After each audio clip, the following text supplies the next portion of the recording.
الف لام میم را، اے نبی یہ کتاب الہی کی آیتیں ہیں، اور جو کچھ تمہارے پروردگار کی طرف سے تم پر نازل ہوا ہے حق ہے، لیکن اکثر لوگ ایمان نہیں لاتے۔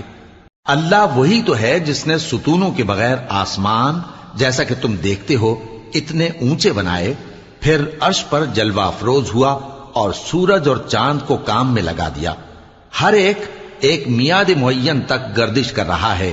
وہی دنیا کے کاموں کا انتظام کرتا ہے، اس طرح وہ اپنی آیتیں کھول کھول کر بیان کرتا ہے کہ تم اپنے پروردگار کے روبرو جانے کا یقین کرو۔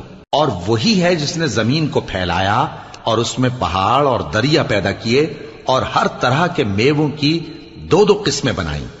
وہی رات کو دن کا لباس پہناتا ہے، غور کرنے والوں کے لیے اس میں بہت سی نشانیاں ہیں۔ اور زمین میں کئی طرح کے قطعات ہیں،